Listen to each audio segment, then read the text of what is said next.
If I know this. Yes, Mr. Sadat, there's one more thing I wanted to ask you about.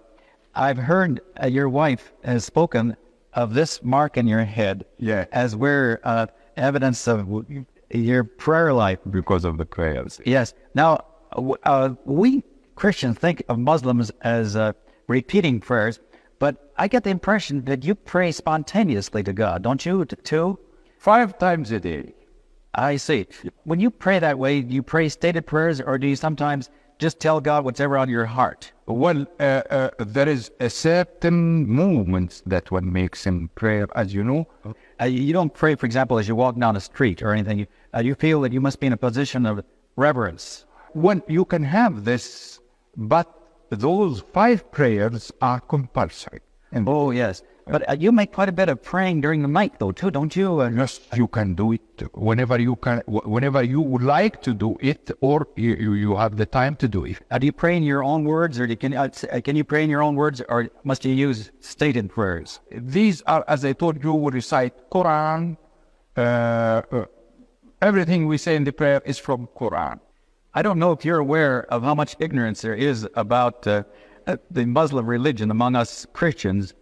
But I grew up as a schoolboy thinking of Allah as a very vindictive, cruel Muslim deity who just rewarded with instant paradise the Muslim who died putting us infidels to the sword. So I almost felt as if there was a bounty on my head. Right. You see, this has started with the Crusades. It has a background. Oh, yes.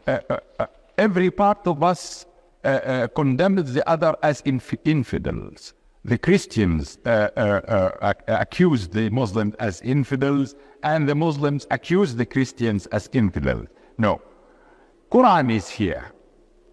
I had a very interesting discussion with Chancellor Schmidt, the Prime Minister of West Germany. He is a very cultured and learned man. Mm-hmm. And he also asked, and when I told him what is in Quran, really he was very astounded. The only difference between Christianity and Islam is this. In Quran we say this: God has taken Christ to heaven. I say. He was not killed. A man in his imitation was killed. In Islam, we don't want, we were told here that Christ has been elevated to God and he has not been killed or crucified, but an imitation of him. This means that we have great estimation to Christ to the extent that God didn't permit his crucifying, but took him to heavens. I guess this is the crux of our difference then, isn't it? Because for us, his death was atoning for our sins, you see, so that's why the cross is the symbol of our faith. And so we disagree on that area. Do you believe that Christ is coming back? It is stated in our Quran, before the day everyone will recognize Christ. Is that right? Yeah, in Quran. I wish you would just tell me what you think of God, how you see God, not as the cruel, vindictive deity that we thought of him as. In fact, I didn't know quite until recently that Allah is the name for God, and that even the Christians in your country worship the same. I mean, they have the same name, Allah. Yeah. I was brought up in a village, as you know. Yes. A villager. And I learned Quran before I went to the school. You were asking how we envisage God. In spite of my knowing Quran and learning Quran, the man who have opened really the doors of faith for me in the cell 54 is an American author called Lloyd Douglas. Oh, yes. He's a Christian minister. Right? Uh-huh. Yes. He started to learn medicine, and then after that he left, and he became a priest. And wrote the robe, too. The robe, but read magnificent obsession for him. Oh, yes. Anyone who doesn't have faith will have faith at all, at once. And this man has taught me faith. Isn't that marvelous? Well, just tell us a little bit about your experience in Cell 54, would you? Well, it is a very hard experience because suddenly you found yourself between four walls, no book to read, no radio to hear the news, no newspaper to do, except just in a cell like this. And for 1 year and a half, before they permitted us to have newspapers and books. When we were permitted these books, fortunately, the first book I read was Magnificent Obsession of Lloyd Douglas. Oh, is that and that right? continued after that in the same line. In the Cell 54, I found myself. I found myself, and I found that through love, I can do miracles. Through hatred, I am impotent. In fact, I think the expression you used was, my heart was taken over by the love of the Lord of the universe. Right? Right? And let me tell you this.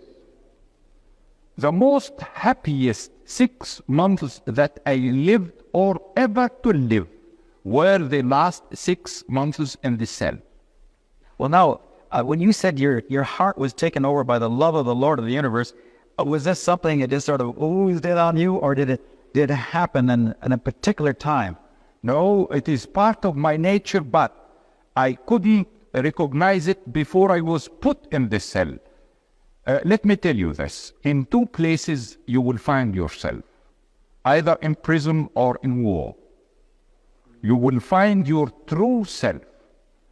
I found my true self because out of prison, like any other one, and because of this civilization, material civilization, and the man's needs, and so one is always preoccupied. He didn't have the time to meditate or to live inside himself.